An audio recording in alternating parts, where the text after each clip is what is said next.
2024 के लोकसभा चुनाव से पहले भारतीय जनता पार्टी का जो सबसे बड़ा इम्तिहान होना है वो उत्तर प्रदेश की सरजमीन पर होना है, उत्तर प्रदेश विधानसभा का चुनाव। और इस चुनाव का जिम्मा है योगी आदित्यनाथ और स्वतंत्र देव सिंह के कंधों पर, एक मुख्यमंत्री और एक पार्टी के प्रमुख। स्वाभाविक है, बड़ी जिम्मेदारी है स्वतंत्र देव सिंह के कंधों पर, और खासतौर पर तब जब समाजवादी पार्टी हो, कांग्रेस हो, मायावती की पार्टी हो, सारे राजनीतिक दल अपने सर्वाइवल के लिए, अपने अस्तित्व की निरंतरता के लिए इस बार सारा जोर लगा रहे हैं। तब ये रण और विकट हो जाता है। भारतीय जनता पार्टी के पास कौन से ऐसे मुद्दे हैं जिनको लेकर वो मैदान में जाना चाहती है? भाजपा की रणनीति क्या है, समर नीति क्या है? ये तमाम सवाल हैं।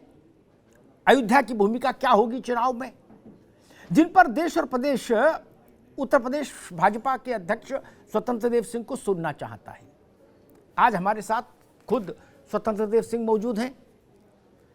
स्वतंत्र देव सिंह जी, बहुत बहुत स्वागत है। सम्मानित अमिताभ अग्निहोत्री जी, दीपावली की हार्दिक शुभकामनाएं आपको भी और पूरे आप मीडिया परिवार को और सभी परिवार को। जी, राम राज बैठे त्रिलोका, हर्षित भये गए सब शोका। सभी प्रदेशवासियों को दीपावली की बहुत बहुत शुभकामनाएं मैं देता हूं। जी, स्वतंत्र देव जी जी हाँ बेटा, मैं जो आपने जी जो आप इसे उठाया कि मुद्दा क्या है, रणनीति क्या है जी। राज्य के अंदर 15-20 सालों में पहली बार कानून का राज, और जहां कानून का राज होता है वहां शांति होती है, और जहां शांति होती है वहां विकास होता है। आज पहली बार राज्य के अंदर एक कानून, जो भारतीय जनता पार्टी जिस समय चुनाव 2017 में लड़ी थी, भ्रष्टाचार मुक्त और गुंडागर्दी मुक्त, इसके आधार पर हम चुनाव लड़े थे। आप मेरठ से लेकर और गाजीपुर से गाजियाबाद तक, बलिया से लेकर बरेली तक आपने यहाँ की स्थिति देखा है। आप प्रदेश के जन जन से परिचित हैं, आप प्रदेश के गांव गांव से परिचित हैं। शहर की महिलाएं अपने बच्चे के इंतजार करते करते 5 बजे दरवाजा बंद कर देती थी कि 4-5 बज गया, दरवाजा बंद कर दो, पता नहीं क्या हो जाए और कहां से लोग निकलेंगे और कैसे बेटियों को उठा जाएंगे, लड़कों को उठा ले जाएंगे और क्या करेंगे। इस प्रकार का राज्य की व्यवस्था थी। आज उत्तर प्रदेश योगी राज के शासन में, योगी जी के शासन में, योगी सरकार के शासन में पहली बार मैं भी 15-20 सालों से माननीय कल्याण सिंह का 91 वाला 90-91 की सरकार को छोड़ दीजिए, उसके बाद आज उत्तर प्रदेश में किसी गुंडे की या किसी बदमाश की हैसियत नहीं है कि वह शहरों में किसी लड़की को आज छेड़े। और कोई लड़की भी 12 बजे रात को भी रेस्टोरेंट से भोजन करके घर आ सकती है। अब माँ इंतजार नहीं करती। माँ पहले इंतजार, खेत पर कोई पानी देने जाता था किसान, तो उसकी पत्नी और माँ इंतजार करती थी वो लौटेंगे नहीं लौटेंगे। लेकिन आज मैं आदरणीय अग्निहोत्री जी, मैं कह सकता हूं इस राज्य के अंदर कानून का शासन है और सब लोग खुशहाली से रह रहे हैं और शांति के साथ रह रहे हैं, टेंशन मुक्त हैं। दूसरा बिंदु, जो भ्रष्टाचार की बात हुई थी और जातिवाद इस राज्य में बहुत था। 5 लाख की नियुक्तियां हुई। आपने देखा होगा पहली बार पाल, कश्यप, बिंद, मल्ला, सैनी, मौर्य, शाक्य, कुशवाहा, इस प्रकार के बैकवर्ड भी जो राजनीति से दूर रहते थे, आज भी इनके बच्चे, इनके परिवार के लोग नौकरी पाए हैं और अध्यापन, हर एक में नौकरी, रोज इनको नौकरी मिल रहा है। और एक व्यक्ति भी लखनऊ के अंदर होटल में रुककर न भ्रष्टाचार कर रहा है न जातिवाद की बात कर रहा है, एक व्यक्ति भी नहीं कर रहा है। पहले झोला लेकर लोग बैठते थे, सपा शासन आप देखे हैं, होटलों में झोला लेकर बैठते थे और सैफे की सूची आती थी और जिनकी नियुक्तियां होनी थी बेचारों का, जो उसके कैटेगरी के लिए आते थे, वह समाप्त हो जाता था और लूट लेते थे। तो आज आम जनता आदरणीय देश के अंदर मोदी जी को, राज्य के अंदर योगी जी को स्वीकार और अपनत्व की भावना के रूप में देखती है। मेरे परिवार के माननीय मोदी जी, योगी जी हैं और जनता स्वीकार करती है। और यह भ्रष्टाचार और मुक्त और कानून का आज राज है और कानून का राज होना अति आवश्यक है। इसलिए ये बहुत, इसी कारण आज राज्य के अंदर खुशहाली है और एक अच्छा माहौल है, अच्छा माहौल राज्य में है। स्वतंत्र देव जी, एक सवाल खड़ा होता है, जो आपके प्रमुख विपक्षी दल जो उत्तर प्रदेश में है समाजवादी पार्टी, उसके अध्यक्ष कह रहे हैं कि भाई 350 तो पक्की है, 400 भी जीत सकते हैं और कुल सीटें हैं 403, तो फिर बाकी कहां जाएंगे? आप बताइए बड़े भाई, आप बताओ मेरे को, ये जीत कर क्या करेंगे? क्या जिन्ना की स्टेचू लगाएंगे क्या? जो देश का बंटवारा करते हैं और देश के बंटवारा का नींव रखा जिन्ना ने, आज उसको सरदार पटेल से तुलना आप करते हैं। आप किस विचारधारा पर इस राज्य को लेकर जाना चाहते हैं? जो भारत माता को डाइन कहेगा उसको आप सम्मान देंगे? जो स्वतंत्रता सेनानियों ने गले में फांसी का फंदा चूम के स्वीकार किया, ये भारत माता की जय, वंदे मातरम के लिए और भारत माँ की आरती के लिए, जो स्वामी विवेकानंद जी ने सपना देखा था कि उच्च स्थान पर मेरी माँ बैठे और पूरी दुनिया को दिशा दे, और एक त्याग की भावना राज्य रहा है। और उस त्याग के बदौलत कोई नेतृत्व करता है, कोई राजनीतिक दल, तो आनंद भी आता है। आप इतना स्तर गिरा देंगे मुस्लिम तुष्टिकरण के कारण, वोट बैंक के आधार पर आप राजनीति करेंगे और जातिवाद और क्षेत्रवाद, व्यक्तिवाद, वंशवाद, परिवारवाद वो भी छोड़ दो, एक गोत्रवाद के राजनीति पर करेंगे वो भी छोड़ दो, एक सैफई खानदान पर राजनीति हो गया क्या? भ्रष्टाचार की पराकाष्ठा है भाई। आप किस रास्ते पर ले जाना चाहते हैं? और मेरा मुद्दा है, हम गरीबों का कल्याण चाहते हैं, हम गरीबों की खुशहाली चाहते हैं, हम गरीबों को पक्का, आदरणीय मोदी जी के नेतृत्व में आज सभी को पक्का मकान मिल रहा है, आज शौचालय मिल रहा है, आयुष्मान का कार्ड मिल रहा है, बिजली का कनेक्शन मिल रहा है। और दूसरी तरफ जो देश का सम्मान, इस देश में भगवान कृष्ण ने जन्म लिया, इस राज्य के अंदर प्रभु श्री राम ने जन्म लिया, काशी विश्वनाथ और यहाँ स्थान, यहाँ कई कई प्रधानमंत्रियों ने यहाँ से उत्तर प्रदेश से बने हैं। इस उत्तर प्रदेश से देश का पहचान क्या है? हमारी गंगा है, सब नदियां हैं, हमारे तीर्थ हैं। तो आदरणीय मोदी जी एहसास करवाते हैं कि भारत का चरित्र क्या है, भारत की सभ्यता क्या है, तब वो पशुपतिनाथ से बाहर निकलते हैं। तो बड़ा बड़ा चंदन यानी त्रिकुट का चंदन और गले में कंठी वाला, यह है मेरा भारत, ये मेरे तपस्वी लोगों का भारत है, ये ऋषि मुनियों का भारत है। ये ऋषि मुनियों ने देश को बनाया, कोई नेताओं ने थोड़े देश को बनाया है, बहुत तपस्वी लोगों ने इस राज्य को, देश को बनाया है। आप इस राष्ट्र को बांटना चाहते हैं, आप मुस्लिम हिंदू की बात करते हैं, मुस्लिम हिंदू दोनों मिलकर अपने धर्म की बात करें, अपने अपने धर्म, लेकिन दोनों मिलकर भारत माता की जय तो बोलना पड़ेगा ना। इस राष्ट्र का निर्माण दोनों मिलकर स्वतंत्र भाई, अब तो सब अयोध्या जा रहे हैं। हाँ, अब तो सब लोग अयोध्या जा रहे हैं, केजरीवाल जी भी जा रहे हैं, वो भी रामलला के मंदिर की प्रतिकृति के साथ दिल्ली में दिवाली पूजन कर रहे हैं। पहले क्या रहता था, ये सब डरते थे, टीका लगाने में, चंदन लगाने में डरते थे और ये मंदिर जाने में डरते थे। इनको टोपी लगाना पसंद आता था। और हम दिल से मुसलमान को भी पक्का मकान देते हैं और हिंदू को भी देते हैं। बोर्ड की राजनीति हम नहीं करते हैं, बोर्ड की राजनीति हम नहीं करते हैं, सभी को शौचालय देते हैं, पक्का मकान देते हैं। आदरणीय मोदी जी के नेतृत्व में 3 तलाक की बात करते हैं और समान नागरिक संहिता लागू हो उसकी बात करते हैं। 370 धारा हटाए राष्ट्र की एकता अखंडता के लिए, और आज ये मंदिर मंदिर घूम रहे हैं। जो बात करते थे, जो लोग बोलते थे आप वाले केजरीवाल कि राम मंदिर के स्थान पर या अस्पताल बना दिया जाए, शौचालय बना दिया जाए, आज वो राम मंदिर, आज हनुमान जी के चरणों में बैठे हुए, एक गदा, मतलब उनके चरण, और हनुमान जी को लोग जानते नहीं, मतलब अति कर दिया है आप लोगों ने। मतलब इतना बेकार टाइप की राजनीति, इतने झूठ फरेब की राजनीति सब लोग करते हैं जिसकी हम कल्पना नहीं कर सकते हैं। कोई जिन्ना की बात करता है, कोई मंदिर जगह शौचालय बनाने की बात करता है, कोई अस्पताल बनाने की बात करता है। भाई आज राज्य के अंदर 59-75 जिलों में अस्पताल बनने की व्यवस्था है। 59 जिलों में पीपीपी मॉडल और सरकारी ऐसे 14 जिलों, मतलब हर जगह हॉस्पिटल पार्टी बना रही है और मतलब सरकार बना रही है। योगी सरकार और आदरणीय मोदी सरकार के नेतृत्व में विकास भी हो रहा है और कानून का राज भी है। गरीब भी खुशहाल है, गरीब की भी चिंता हो रही है और इनकी भी। जो पंडित दीनदयाल उपाध्याय ने लिख कर गए, आप पर, भाजपा पर 2 आरोप उसके अपोनेंट्स लगाते हैं। उसकी विपक्षी पार्टियां लगाती हैं। कांग्रेस कहती है कि बीएसपी भाजपा की बी टीम है और सपा कहती है कि ओवैसी की पार्टी भाजपा की बी टीम है। साठ गांठ वाला मामला है। एक कांग्रेस और ओवैसी ये क्या आरोप लगाते हैं और आप जानते हैं अच्छी तरह। कुल मिलाकर यहाँ पर देखिए, पॉलिटिकल करेंगे आप तो बसपा भी मजबूत है, सपा भी मजबूत है, ये लोग राजनीतिक दल हैं। लेकिन सपा का कोई विचारधारा नहीं है, जो सपा का कोई विचारधारा नहीं है, कोई नीति भी नहीं है। इनका शासन आने के बाद गुंडागर्दी बढ़ेगा, भ्रष्टाचार बढ़ेगा और कोई राज्य के अंदर न लड़की सुरक्षित है न कोई है। और ये दूर दूर तक सपना अपने मन से निकाल दें, अब योगी की ही सरकार बनेगी और पूर्ण बहुमत की सरकार बनाएंगे और गरीबों की सेवा करेंगे और राज्य को खुशहाली के ले जाएंगे।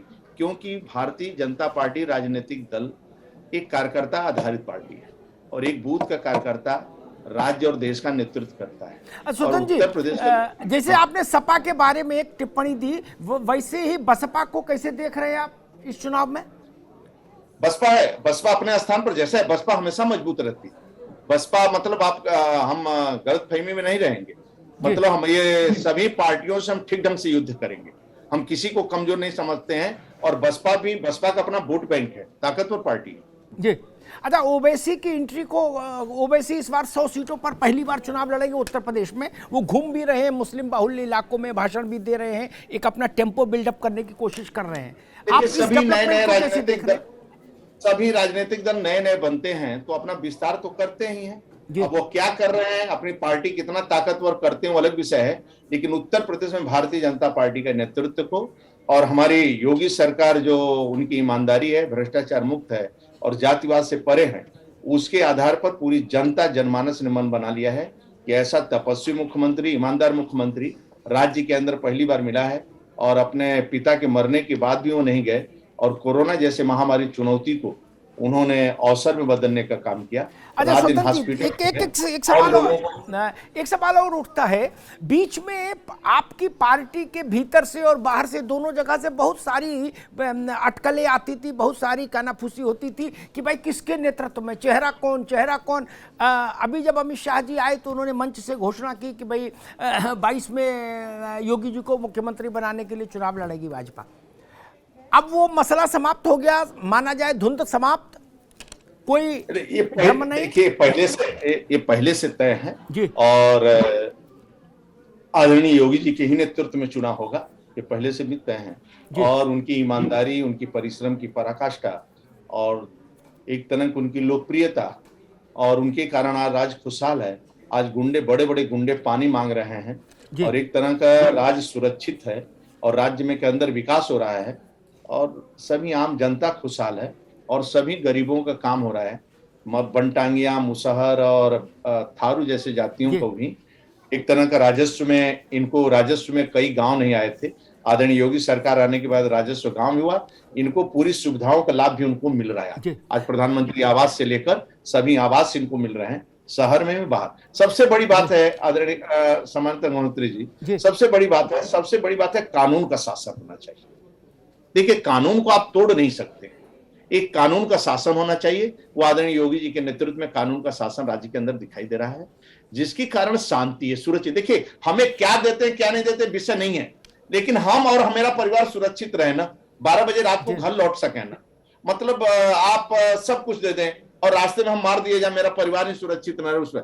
आज मैं कह सकता हूं कि एक कानून का शासन, ये बहुत दिनों के बाद इस राज्य के अंदर कानून का शासन। अच्छा स्वतंत्र जी, प्रियंका गांधी की सक्रियता को भारतीय जनता पार्टी किस रूप में देखती है? क्या आप ये मानते हैं कि कांग्रेस प्रियंका की सक्रियता से रिवाइव हो सकती है, पुनर्जागृत हो सकती है? एक समय था कि वंशवाद की पार्टियों को महत्व था। एक बार कांग्रेस को सोचना पड़ेगा कि अब वंशवाद का नेतृत्व नहीं चलेगा। एक बार किसी न किसी गरीब परिवार में जन्म लेने वाली महिला को नेतृत्व देना पड़ेगा और कांग्रेस में ऐसे महिला को ढूंढना चाहिए उनको जो नेतृत्व दें, तो एक अच्छा रहेगा। क्योंकि अब वंशवाद समाप्त हो रहा है। देखिए, कभी ऐसा कोई सोचे कि मैं बहुत लोकप्रिय हूं, मेरा बेटा भी वैसे लोकप्रिय रहेगा, नहीं हो सकता है। तो ये ईश्वर भेजता है और ईश्वर चयन करता है इसलिए जो वंशवाद, ये देखिए राजा महाराजाओं की पार्टी ने, ट्रस्ट नहीं है, ये लोकतंत्र है। और इसलिए बूथ का कार्यकर्ता भी सोचता है कि कभी हम भी प्रदेश का राष्ट्रीय अध्यक्ष बनेंगे। इसलिए भारतीय जनता पार्टी में आप देखेंगे अपना एक गौरवशाली इतिहास है। डॉक्टर श्यामा प्रसाद मुखर्जी, पंडित दीनदयाल, एक ब्राह्मण परिवार में जन्म लेने के बाद भी पंक्ति के अंतिम व्यक्ति के बारे में विचार किया, अपने परिवार के बारे में विचार नहीं किया और ब्राह्मण कुल के बारे में विचार नहीं किया। पंक्ति के अंतिम व्यक्ति को, दलित, शोषित, वंचित को सम्मान मिले और घर मिले।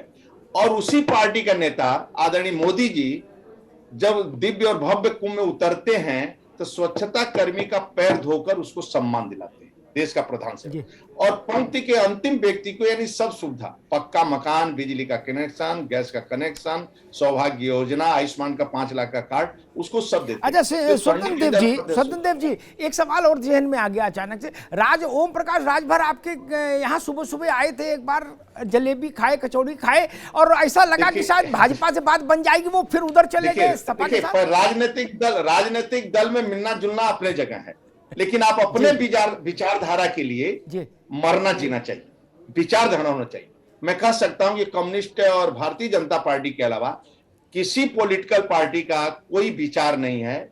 आज कोई ये लोगों का, चाहे कांग्रेस हो, चाहे सपा हो, चाहे बसपा हो, कोई विचार नहीं है। विचार रहेगा तो संविधान का शासन होगा और कानून का शासन होगा। ये लोगों के आने के बाद सब व्यवस्था ध्वस्त हो जाता है, स्वयं इनके व्यक्तिगत एजेंडे पर चलता है। इसलिए राज्य चौपट हो जाएगा, प्रदेश चौपट हो जाएगा। राजभर से कुछ बातचीत हुई थी क्या फिर? ये लोगों से संबंध रखना भी गलत है। संबंध मतलब जब भारतीय जनता पार्टी में आने से ही एक कद बढ़ता है। और भारतीय जनता पार्टी आने से क्या है, आज सपा का आप शासन देख रहे हैं। सपा का भी एक कार्यकर्ता भी नहीं सोचता है कि मैं कभी जीवन में हम क्या नेता बन सकता हूं क्या। अखिलेश जी के परिवार का, उनकी पत्नी, फिर बेटा, मतलब एक परंपरा चल रही, एक ट्रस्ट टाइप का।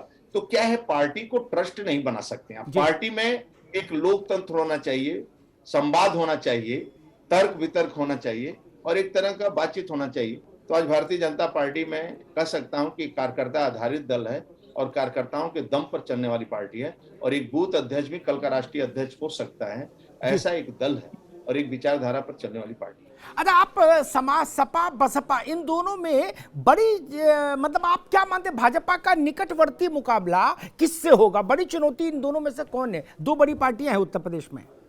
देखिए यहाँ का पॉलिटिकल स्थिति अभी तक रही है जी, बसपा अपने, देखिए क्या रहा कि पिछला जो चुनाव हुआ तो सपा बसपा को निपटाने के, एक बार सपा को निपटाए तो बसपा आ गई, एक बार बसपा निपटाए तो सपा आ गई। अपने लोकप्रियता के आधार पर नहीं जीते, लेकिन बसपा का एक अपना वोट बैंक है, उसका जनाधार है, उसको आप माइनस नहीं कर सकते। सपा का भी अपना एक वोट बैंक है, जनाधार है। लेकिन भारतीय जनता पार्टी आज सभी समाज के वर्गों में, ये लोग एक कास्ट में है, समाज के सभी वर्गों में भारतीय जनता पार्टी के कार्यकर्ताओं के दम पर पार्टी मजबूत हुई। यानी समाज के सभी वर्गों सर्वस्पर्शी कहा जाए, सर्वव्यापी, और एक तरह का हमारा संगठन है और समाज के सभी वर्गों में मैं पहुंचा हूं और इसी कारण मजबूत है। आदरणीय मोदी जी के नेतृत्व में, राज्य के अंदर योगी जी का नेतृत्व और आदरणीय संगठन में राष्ट्रीय अध्यक्ष नड्डा जी में, आप देखे होंगे कि कोरोना जैसे महामारी में भी हम लोग वर्चुअल से जुड़े और सेवा में लगे रहे। कोरोना में भी कार्यकर्ताओं ने करोड़ों मतलब भोजन बांटा, वितरण किया। इसलिए देखिए राजनीतिक दल रचनात्मक काम से भी जुड़ा रहे और एक तरह में संगठनात्मक भी और सामाजिक भी एक रहना चाहिए। इसी से लोगों का निर्माण होता है। और एक ईमानदारी के रूप। अयोध्या की भूमिका चुनाव में कितनी देख रहे हैं आप? देखिए आज मेरे को बताइए, आदरणीय जी मोदी जी न होते तो मंदिर का निर्माण होता। आज मोदी जी के कारण ही मंदिर का निर्माण हुआ। आदरणीय मोदी जी के कारण 370 धारा, और आज आदरणीय मोदी जी के कारण आप देखते रहे होंगे लोग अमेरिका और विदेश में जाते थे तो कांग्रेस के शासन में पैंट उतरवा दिए जाते थे। आज कम से कम जो पहुंचता है कहता है मोदी के देश से आए हो, यानी हिंदुस्तान से आए, उसका सम्मान बढ़ता है। तो लीडर कैसा हो, लीडर का नेतृत्व कैसा हो, उसका व्यक्तित्व कैसा। तो आदरणीय मोदी जी एक चाय बेचने वाले और चाय बेचने वाले देश का प्रधानमंत्री बना तो आज देश का सम्मान बढ़ा है और गरीब का सम्मान बढ़ा है। इसलिए लोगों को, सभी राजनीतिक दल को सोचना चाहिए कि गरीबों की सेवा करना और राष्ट्र की सेवा करना, और राष्ट्र पर संकट आवे तो सभी राजनीतिक दल एक साथ खड़ा होना चाहिए मोदी के नेतृत्व में। यही निवेदन के साथ आपको मैं प्रणाम करता हूं। जी, एक सवाल और स्वतंत्र भाई, एक सवाल और है, वो मेरे मन का सवाल है। ये तो राजनीतिक सवाल हो गए। मुझसे बहुत वर्गों के लोग जुड़े रहते हैं, अपनी अपनी पीड़ा कहते हैं, तो आज आप मिले हो तो एक प्रश्न पूछ लेता हूं उस एक वर्ग का। शिक्षा मित्रों का मसला बहुत समय से है। कोर्ट की भूमिका अपनी है, सुप्रीम कोर्ट की रही है, लेकिन वो भी 1,72,000 परिवार हैं। अभी चर्चा हुई है, कानूनी स्थिति है, चर्चा हुई है, अभी बीच में विषय आया था, चर्चा हुई, इनकी समस्या का समाधान होगा। मतलब इनका या तो मानदेय तो कम से कम बढ़ना चाहिए। आपसे व्यक्तिगत भी बात कर लूंगा, इनकी समस्या का समाधान 100% होगा। जी, धन्यवाद, बहुत धन्यवाद।